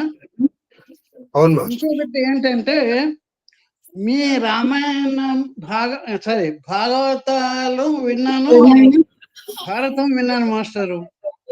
ఒక విషయం మీకు నేను చెప్పదలుచుకున్నాను మాస్టర్ సూటిగా. ఏమిటంటే, మీరు టీచర్ గా పనిచేశారు కదా మాస్టరు. మీకు ఎప్పుడైనా పిల్లలు ఎగ్జామినేషన్ పెడతారా, టీచర్ ఎగ్జామినేషన్ పెడతారా పిల్లలకి చెప్పండి. కాబట్టి మీరు కాళహస్తి మహత్యం మీరు చెప్పగలరా లేదా, నేను పరీక్ష పెట్టానని మీరు సరదాగా లెటర్ లో కామెంట్ చేస్తారు సార్. నేనేం చెప్పాలి? అదేమీ లేదు మాస్టరు, జరిగే పని కాదు. అయ్యా ఇంకా విషయం ఏంటంటే రాకేశ్వరి గారు 2 నిమిషాలు చెప్పేది, ప్రవచనం విని ఆనందించని రోజు లేదు, కానీ నా మనస్సు సంతోషించేంత రీతిలో స్పందించనిది లేదు మాస్టర్. ఇది దీనికి కారణం ఏంటి అంటే మీ అనుష్ఠాన సమయంలోకి చొచ్చుకుపోతున్నానేమో అని సాహసం చేయలేకపోతున్నాను మాస్టర్. ఇది అసలు కారణం. మహాదేవ్, సంతోషం స్వామి. స్వామి, అందుకని మీరు మా విన్నపాలు ఆలకించి మాకు ఈ ప్రవచనామృతాన్ని వర్షిస్తున్నందుకు అనేక సాష్టాంగ ప్రణామములు సవినయంగా సమర్పించుకుంటున్నాను మాస్టర్. మహాదేవ్, ఉం? ఇది ఒక్క సంగతి విషయం సార్. సభాముఖంగా అందరికీ తెలియాల్సిన విషయం ఏంటంటే, నాకు శాస్త్రి గారి మీద అపరిమితమైనటువంటి గౌరవం ఉంది. కారణం, ఆధ్యాత్మికతలో నేను ఆలు కూడా రానప్పుడు వారు ఒక స్థాయిలో ఉన్నారన్న విషయం నేను మర్చిపోను. ఎందుకంటే 1991లో నేను మిమ్మల్ని చూశాను. ఇప్పుడు మీ పరిస్థితి వేరు. అప్పటికి నాకు ఆధ్యాత్మికలో ఆలు కూడా సరిగ్గా రావు. అప్పటి నుంచి మీరు ఎటువంటి మీ ఇంట్లో కానీ మీరు ఎటువంటి కార్యక్రమాల్లో పాల్గొన్నారు, ఎన్ని రామాయణ యజ్ఞాల్లో పాల్గొన్నారు, ఎన్ని సుందరకాండ యజ్ఞాల్లో పాల్గొన్నారు, ఆ తర్వాత మీరు ఎటువంటి గురువుల్ని కలిశారు, అటు కాశీలో కానీ మిగతావన్నీ కానీ కొన్ని ప్రత్యక్షంగాను పరోక్షంగాను తెలిసినటువంటివి. లేకపోతే రెండోది ఏంటంటే, మీరు నిన్నే మా శశికాంత్తో ఒకటి చెప్పాను, అలా శాస్త్రి గారు నన్ను ఇది అడగి చెప్పారని ఆయన, నేను ఇది చెప్పడం ప్రారంభించాను. ఇప్పుడు ఇది చెప్పలేకుండా నేనున్నాను. కాళహస్తీశ్వర మహత్యం నిన్న మా శిష్టాలు కూడా కాలేదు సార్, ఇవాళ సంకల్పాలు చెప్పేసి కదా ఇవాళ మానేద్దామని. కానీ ఒక్కొక్క పద్యాన్ని వింటూ ఉంటే దాంట్లో ఉన్నటువంటి అమృతాన్ని ఆనందిస్తూ ఉంటే మీరు అన్నట్టు అందులో ఉన్న అమృతం ఇప్పుడు ఉదాహరణకి ఇవాళ తీసుకోండి, వారణ కుంభస్థలములు ఉర్రక్కలించి అన్నప్పుడు ఆ పద్యాల్లో ఇంకా నేను అక్షర విన్యాసాలను నేను చెప్పట్లేదు. ఎందుకు చెప్పట్లేదు అంటే, సరే అందుకే కేవలం కొంతవరకు నాకు సహాయంగా కొంతవరకు మహాదేవుడి సంబంధించిన సాధ్యమైనటువంటి అభినయంతో చూపించేద్దామని నా ఉద్దేశం. అది వ్యాఖ్యానంలో కాకుండా అభినయంలో చూపించేద్దాం. అది కూడా వ్యాఖ్యానం చేయడం కష్టం. కాబట్టి మీరు అడగడం 10 మందికి మంచిదైంది. ఒక ఆవిడ, మీకు కూడా తెలుసు, ఆవిడ వాళ్ళ శాండిల్యస్ గోత్రం, వాళ్ళ ఇంటి పేరు ప్రగడ, ఎలా ప్రగడ వారు. ఆవిడ ప్రత్యేకంగా ఫోన్ చేసి, ఆవిడ ఇంచుమించు 80 ఏళ్ళు, ఒక స్టేజిలో మా బ్రహ్మానందంతో కూడా ఈ వృద్ధాప్యం వల్ల వచ్చేటువంటి బాధలు పడలేక దేవుడు నన్ను తీసుకెళ్ళిపోతే బాగుండండి అనుకున్నాను. కానీ మీరు కాళహస్తీశ్వర మహత్యంలో 17వ పద్యం ఉన్న తర్వాత ఇది వెంటం కోసం భగవత్సా భోజా బాగుంటుంది నన్ను అట్టి పెట్టాడు అని ఆవిడ ఒక రోజు ప్రత్యేకంగా మన చిరంజీవి మౌత్కెళ్ళి ఒక మంచి పని చేశారు. దీంట్లో పెట్టడం వల్ల వాళ్ళు అదే దాన్ని వింటూ ఆ 17వ దాన్ని ఆవిడ 17 సార్లు వింది. అయినా గురువు గారు అని రాజ్యలక్ష్మి గారని మీరు కూడా చూశారు. ఆవిడ చూశారు. ఆవిడ నాతో పాటు పనిచేశారు. She was my colleague in Saint Thomas High School. Telugu టీచరా సార్? కాదు, ఆవిడ ఫీ కౌంటర్ దగ్గర ఉంది. మన ప్రశాంతికి బాగా తెలుసు. ఏదైనప్పటికీ కూడా మీరు సంతోషిస్తున్నారు. అలాగే మీ ఆధ్యాత్మికతలో మీ స్థానం ఏమిటో గుర్తించడం అని నాకు తెలుసు. మీరు ఎక్కడ మీరు అనవసరంగా గుర్తిస్తున్నారు, మర్చిపోండి. నాకు తెలుసు. ఆఖరిగా ఒక మాట మాస్టరు, చెప్పండి. మీరు ఇప్పుడే ప్రసంగంలో చెప్పినట్టు రాసినవాడు దూర్జటి, చెప్పేవాడు దూర్జటి, ఈ ప్రవచనం చెప్పే వారు కూడా మరో దూర్జటి. మహాదేవ మహాదేవ మహాదేవ మహాదేవ. సార్ మీ మూలంగా మేము కూడా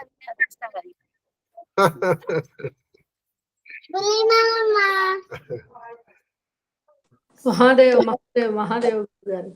మహాదేవ మహాదేవ మహాదేవ తల్లి కామాక్షమ్మ గారు.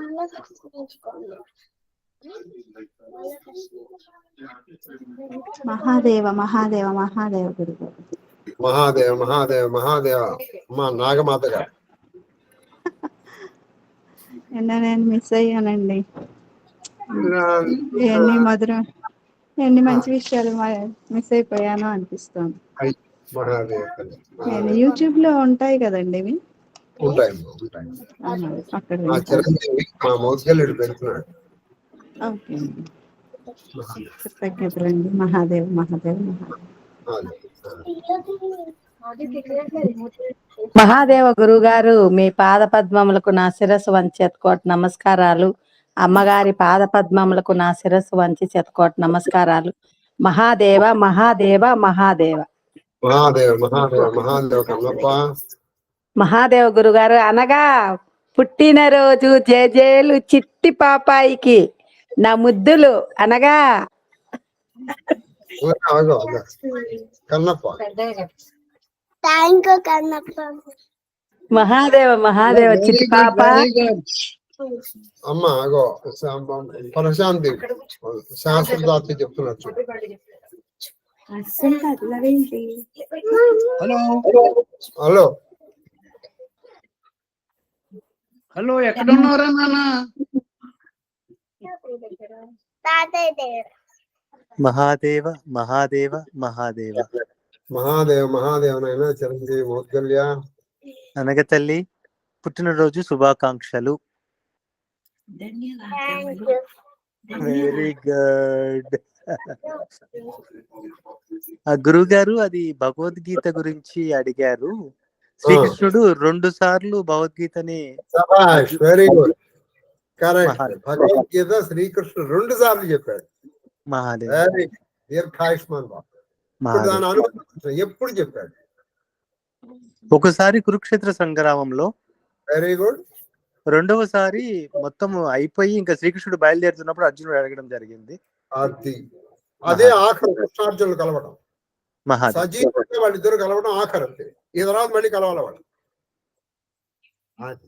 బాగా చెప్పాను. ఒకటి భీష్మ పర్వంలో, రెండోది ఆనుశాసిక పర్వం. బాగుంది, సంతోషం. మహాదేవ్ మహాదేవ్. ఇంకొక ప్రతిస్పందన గురువు గారు. చెప్పినాను ప్లీజ్. ఆ వేశ్య ఏడుపు గురించి తమరు చెప్పిన విషయము, అంటే ఆ స్పందన ఎలా చేయాలి అనేది కొంచెము ఇబ్బందికరంగా అవుతోంది. అంటే ఎంత చెప్పినా ఇంతేనా గురువు గారు? ఇంకా చాలా ఎక్కువగా చెప్తున్నారు. అది మనము చెప్పలేకపోతున్నామని చెట్టు ముందా విత్తు ముందా పద్ధతిలో ఇరుక్కుపోయాం. ఎక్కడో అక్కడ మొదలు పెట్టాలి, క్రియే ముందు అని చెప్పి శ్రీకృష్ణుడు చాలా సార్లు చెప్పినా మందబుద్ధి కదా, అది అర్థం కాదు. మీరు అంత చెప్పినా సరే ఆ మందబుద్ధికి అది ఎక్కట్లేదు. ఎక్కడో అక్కడ మొదలు పెడితే అది వెళ్తూ ఉంటుంది. అయితే ఆ ఏడుపు గురించి ఆ రోజు మీరు అది ఏడ్చి నటించి చూపించారు. అది ఎట్లా పాతుకుపోయిందంటే, చిత్తము అనేది ఇదేనా అనే భావన వచ్చేసింది. ఆవిడ అక్కడ స్పందన శివుడి దగ్గర, ఆవిడ చిత్తము నుంచి ఆ శబ్దము అంటే పరా అంటారు కదా, ఆ శబ్దాన్ని ఆవిడ తీయడం చేత శివుడు ఆవిడికి అది గుర్తించగలిగిన స్థితిలో ఉన్నాడు. కాబట్టి ఆవిడ గుర్తించలేకపోయినా ఆ గురువు గారు ఆ నటించి చూపించినది నాకు అక్కడ దాకా తీసుకెళ్లిపోయింది అనే భావన ఎలా చెప్పాలో అర్థం కాలేక నేను చెప్పలేకపోయాను గురువు గారు. మహాదేవ మహాదేవ మహాదేవ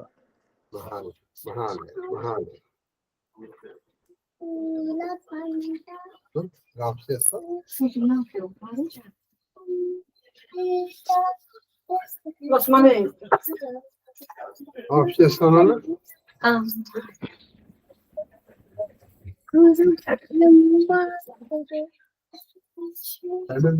గురుదేవో మహేశ్వర.